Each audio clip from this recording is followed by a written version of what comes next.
They went on a luxury cruise using all the help I'd given them in the past, and they didn't even invite me. When I asked why, Javier said, "Why would we bring the stranger along?" I paused and replied, "Noted." The next morning Rosa left me a voicemail. "Honey, we're waiting for the money." Hours later, Atlantic Cruise Lines froze their account. Security escorted them off the ship.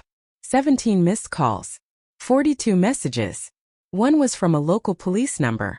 I found out via Instagram a picture of Rosa, Javier, and my younger brother Nicholas all smiling on the deck of a luxury cruise ship, champagne flutes in hand, dressed in white, as if they were participating in a reality show about perfect families. The caption read, "Bombich family trip of a lifetime." How funny, nobody had told me anything. I stared at the screen for a few minutes, not knowing whether to laugh or turn off my phone. 3 weeks earlier, I had transferred €3,200 to my father to help him pay the second mortgage again. 2 weeks ago, I sent Nicholas €400 via Bizum for textbooks, even though he dropped out of high school a semester ago. And just 5 days ago, Rosa called me crying because she didn't know how they were going to pay the electricity bills this winter. And yet, magically, they had money for a 7-day luxury cruise through the Canary Islands, and they didn't even invite me. I called more out of morbid curiosity than anything else. Javier answered on the third ring. "Ah," he said, hearing my voice. "No hello, no how are you? Just, I see you made it to the ship okay," I said in a neutral tone. There was a long pause, then he said, "Yeah, we thought we deserved a break, you know? This year has been hard." "Sure," I said. "And I suppose I'm not family enough for this plan?" His answer was so casual it seemed rehearsed. "Why would we bring the stranger along?" I didn't answer right away. I let it hang in the air and then I said, "Noted," and I hung up. The next morning, I woke up to a voicemail from Rosa. Her voice was sweet and breathy, the same one she used when she wanted something. "Honey, we're waiting for the money. Can you send it today, please? The internet on the ship is terrible, and we still have to pay for the excursions." And that's when something broke inside me. An hour later, I was on the Atlantic Cruise Lines website. I still had the receipt from when I paid the last-minute outstanding balance. They used my card for the booking only temporarily, remember? Turns out that gives you rights. By noon, their onboard account was frozen. By 2 p.m., they were escorted off the ship in front of the other passengers, yelling about family betrayal and how they were going to sue someone.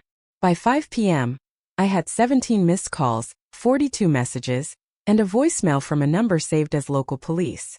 I put it on speakerphone. The voice was deep, firm, and unfamiliar. "This is Officer Ramirez from the Port Authority. We need to speak with you regarding a financial matter related to your family.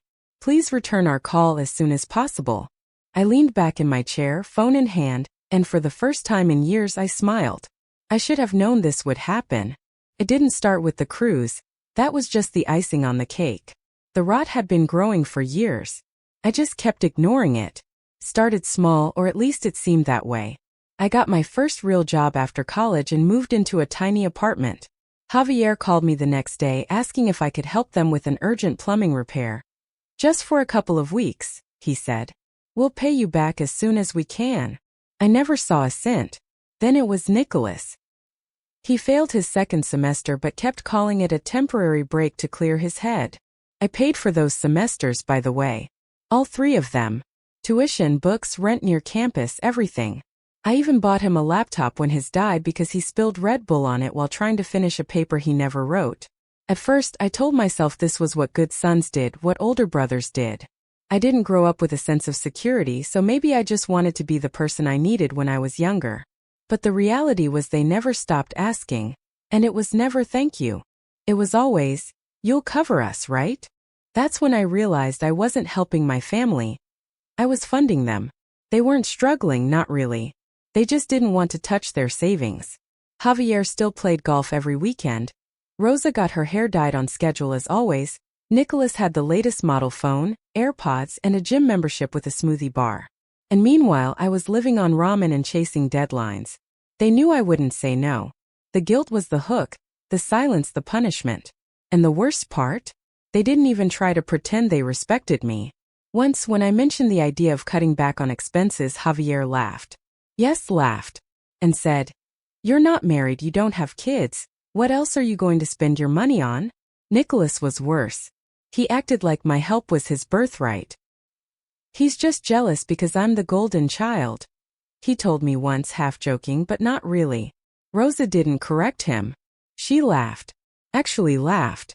Looking back, I think the breaking point came on Thanksgiving. We were all at my parents' house. I had paid for all the groceries, over 400 euros. I also cooked half the food. Nicholas arrived late, smelling of marijuana, and brought novelty socks as a gift, probably bought last minute at a gas station. During dinner, when the conversation drifted towards finances, Nicholas leaned back in his chair, smiled and said, "Well, at least I don't live alone and sad like someone I know." He looked directly at me and everyone laughed. Javier even slapped the table. "Come on, don't be mean," he said without even looking at me. "Your brother helps a lot." Helps. Like I was a supporting character in their life story. A useful extra with no plot of my own. That night, while I was helping to clear up, I heard them talking in the kitchen. Rosa, always so dramatic. If he's not going to start his own family, at least he's supporting ours. Nicholas, I swear sometimes I think he stays single on purpose. More money for us. They didn't know I was in the hallway. I didn't say anything. I wish I could say I confronted them right then, but I didn't. I went home, sat in my car for an hour, and tried to convince myself I was overreacting.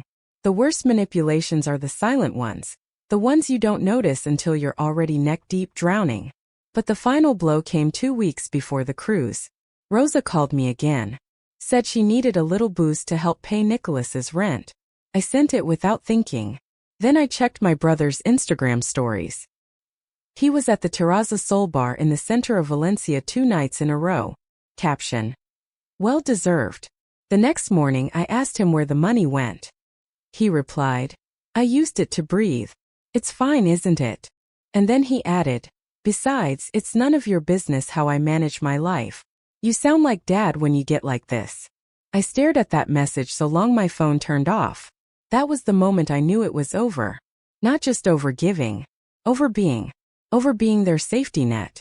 Over being the scapegoat. Over being the stranger they call when the house is on fire but never invite to sit at the table. But the loudest thing, the thing that really made me shudder, happened a few days before they went on the cruise. I got a call from Nicholas. He wanted to know if I could temporarily put 100 euros on my card for something urgent. Didn't say what.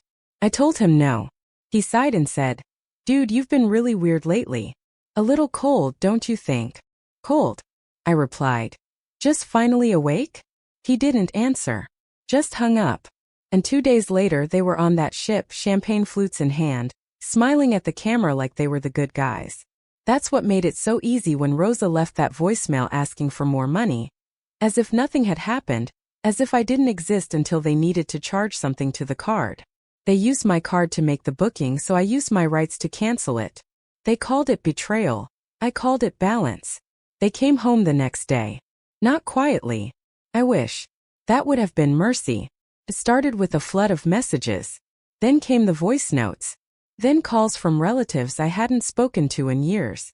When I opened my email, I had messages from my uncle in Malaga, my aunt in Bilbao, even a second cousin I hadn't seen since I was 10. All telling me how disappointed they were in me. Apparently, my parents had told everyone that I fraudulently canceled the cruise as revenge and left them stranded like criminals. Criminals. Nobody mentioned that I paid for that cruise. Nobody asked why they used my name, my card, my money, and left me behind. No. I was the villain. Again. But the real explosion came that night. I was sitting on my sofa, lights dim, music playing low when I heard the knock. I knew it was them. I almost didn't open it, but something inside me told me I should. And there they were, all 3 of them. Javier, fists clenched. Rosa, eyes puffy and a plastic smile plastered on her face. Nicholas standing at the bottom of the steps, jaw tight like he was rehearsing a speech. "You think this is funny?" Javier spat before I could say a word. I leaned against the doorframe, calm, cold. I didn't speak. "You humiliated us," Rosa wailed, tears again, only this time they didn't seem real. "They had to escort us off the ship in front of everyone. Do you know what that was like?" "Probably something like having your own father call you the stranger," I replied. Javier stepped forward. We're your family. No, y interrupta. You're people I send money to out of guilt. That's not family. That's debt. Nicholas finally spoke. You've always been bitter, he sneered. You think money gives you power? That it gives you the right to punish us? No, I said. But it gives me the right to stop funding my own disrespect. He huffed in frustration. You know what? We don't need you. Oh, you don't? I said. Then why are you here? He didn't answer. Rosa stepped in. We were trying to include you. I laughed. You called me the stranger. I was angry, Javier said. People say things. And I remember every single one of those things, I said. But don't worry, you're going to remember mine too. I walked back inside, grabbed a folder from my desk, and tossed it onto the living room table, right in front of them. What's that? Nicholas asked. Receipts, I replied. Everything I've paid for in the last 5 years. Every tuition payment, every rent check, every electricity bill I bailed you out of. The total comes to 63,478 euros. You were keeping track? Rosa whispered, horrified. No, I said. I started last month when I realized you were planning that cruise without me. Javier laughed, but it was a bitter laugh. And what? You want us to pay you back? No, I said, looking him dead in the eyes. I want you to leave and never ask me for anything again. Nicholas looked like he was about to lunge at me, but then boom, the twist. I warned you this would happen, a voice said from behind them. They turned. It was my aunt, my mother's sister. She'd come in through the side door, phone in one hand, a stack of printed emails in the other. I tried to tell you, she said. He's not the problem. You are. What are you doing here, Carmen? Javier spat. Carmen walked into the living room like she'd been waiting for this moment her whole life. I saw the messages, she said. The ones you sent to the family about him. About how you were going to cut him off completely as soon as he sent the money for the cruise. I froze. She turned to me. They were planning on disappearing after the trip, she said, her voice soft. They said you were becoming too controlling. Rosa said she'd block you as soon as the last transfer came through. I stared at my mother. She looked away. My legs almost buckled. All this time, the guilt, the shame, the pleas for help, it was all a script. You were going to cut me out of your lives, I said slowly. After I paid for everything? It wasn't like that, Rosa mumbled. Then how was it? Silence. And then Carmen finished it. They tried to get me in on it, she said. They asked me to tell you Nicholas needed an operation, to get you to open your wallet faster. I told them no. I sat down, not from weakness but from exhaustion. For years I thought I was the problem, the weird one, the cold one. But the truth was simpler than I ever imagined. I was the only one who saw clearly. Nicholas stormed out. Javier followed. Rosa lingered for a second longer like she was about to say something, maybe apologize, maybe cry. But all she said was, I hope you're happy. 2 days after I slammed the door, I got a call from a blocked number. I let it ring. Then another and another. Finally I answered, annoyed, ready to explode. But the voice I heard wasn't my family's. This is Officer Ramirez from the Port Authority. We spoke briefly. We need to ask you a few questions, preferably in person. My stomach dropped. He was calm, professional, but his tone was tight, like he was holding back. What is this about? I asked. There was a pause. It's regarding a fraudulent payment claim made by your parents and your brother Nicholas. They allege that you used their personal information to access the cruise account and cancel services without permission. My mind went blank. I didn't. I started to say, but he cut me off. Mr. Fernandez, he said. We've reviewed the booking. The card used was yours. The billing address matches your apartment. The cruise line confirmed the account was in your name. So why did they file a false report? He said. And that complicates things a bit. We'll need an official statement. I felt dizzy. Not just lead. Tried to destroy me. After everything, they went to the police and painted me as the criminal. Just because I said no. Just because I stopped being their bank. I showed up the next morning at the Port Authority office with my lawyer friend Sergio. I brought every receipt, every email, every screenshot. Officer Ramirez didn't waste any time. He laid it all out. When the cruise account was frozen, the cruise line detected the payment issue. Your parents claimed you were impersonating them to sabotage the trip. I blinked. Sabotage? If I was the one who made the booking. I know, he said. They said you offered to help, but then used the card to take control. My blood boiled. That's called paying for something, not sabotaging it. He nodded. Don't worry, we won't be pressing charges. But the cruise line is suing them for breach of contract and attempted fraud, because they filed a dispute to reverse the entire charge, after enjoying the first 2 days of the trip. Unbelievable. They tried to ruin me and the cruise line. Officer Ramirez leaned forward. But here's where it gets interesting. He slid a manila folder across the table. Inside, screenshots, printed messages. One from Nicholas to Rosa. He thinks he's so smart. Let him pay. Once we're on the ship, he can't touch us. Another from Rosa to Javier. Let him feel useful. We'll block him as soon as the last payment arrives. The messages were recovered from the ship's Wi-Fi logs. They were using the onboard connection under my name. Everything was recorded. Everything. I sat in silence, fists clenched. All those years helping, sacrificing, carrying them when they wouldn't lift a finger. And their whole plan was to discard me the moment I was no longer useful. I wasn't their son, I was a tool. But that wasn't the worst part. Officer Ramirez looked at me sideways. There's something else, he said. I hesitated to tell you, but one of the messages mentions your workplace. I snapped my head up. What do you mean? He passed me another printed sheet. A message from Nicholas to someone named Raul. You work in his office, right? HR or something. You should tell them he's having mental problems, maybe they'll get him out. He's getting dangerous. I stared at the paper. Nicholas had tried to get me fired.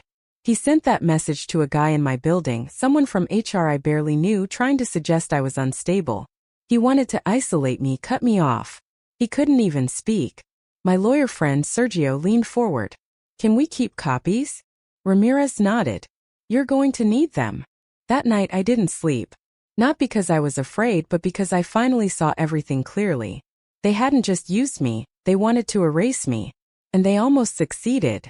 The next morning I packed the last of my boxes. My lease was up anyway. I called my new landlord, signed the final documents online, and sent a single message. To all of you, it's over. No more calls. No more guilt. No more pretending we're a family. You tried to ruin my life. You tried to ruin my job. And you lost. Don't ever say my name again. I blocked every number, every email. I even changed mine. There was silence for days. Until a letter arrived in the mail, handwritten. No return address. Inside, a single sentence. You did this to yourself. No name. No signature. But I recognized the handwriting. Nicolás. The same one who said he didn't need me. The same one who tried to destroy me. And now still blaming me. I stared at the paper. I thought about burning it. But instead I stuck it on the fridge. Like a trophy. A reminder of how far I'd come, and how far I'd never go back. It's been 6 months now. I live in another city. Smaller. Quieter. The kind of place where they remember your name at the coffee shop, and the landlord actually fixes things. My new apartment isn't much. 1 bedroom, bare walls, a sofa that creaks when I sit down. But it's mine. Paid for with my money in my name and with no strings attached. No guilt. No crime voicemails. No fake emergencies that sound like love. Just air. The first week after I left, I waited. I kept checking my phone like someone craving a fix they know will hurt them. But it stayed silent. They'd actually let me go. No apologies. No confessions. Just a clean break. It should have hurt. It didn't. Because there's something no one tells you about walking away from the people who used you. You don't miss them. You miss who you pretended they were. And I stopped pretending. I got a job with better hours. I started sleeping. Really sleeping. Not the kind with your phone clutched to your chest, waiting for a crisis. I joined a boxing gym. Nothing serious, but I liked the feeling of impact, of connection with the ground. And I started laughing again. Really laughing from the gut. Not the fake kind you let out when your brother insults you and your father calls it a joke. Some would say I burned bridges. I didn't. I just walked away from a house that was already on fire. And then the letter came. Not a threat. Not a one-liner emotional bomb. This one was different. It came from an unknown address. Inside a note. Just a few lines written in neat, almost shaky handwriting. You don't know me well. I'm Officer Ramirez's wife. He told me everything. How your family used you and how calm you stayed through it all. He doesn't normally talk about his cases, but he kept talking about yours. He said, this man didn't just protect himself. He protected his future. I just wanted to tell you. I hope you know that walking away takes more strength than staying. And some of us are watching with respect. Marlon Ramirez. I stood there frozen, holding this small piece of world I never expected. Someone saw me. Not because I yelled. Not because I fought. But because I walked and didn't look back. I pinned her note to the fridge, right above Nicholas's. 2 notes. One is poison. The other is proof. Proof that I'm not crazy. That silence can be a language. That no matter how loud the guilt screams, peace always whispers louder. I haven't heard from them again. But a friend from my old city told me Nicholas lost his job. Apparently, HR found some strange messages he'd been sending to other people in the office. Tried to shift the blame again. No one believed him. Javier's business went under too. Turns out, when you treat people like tools, they stop showing up when the machine breaks down. And Rosa, well, according to the rumors, she's going around saying I cut her off without warning, that I went cold. But I don't respond. Not with anger. Not with explanations. Just with silence. Because sometimes the loudest thing you can say to the people who broke you is to say nothing at all.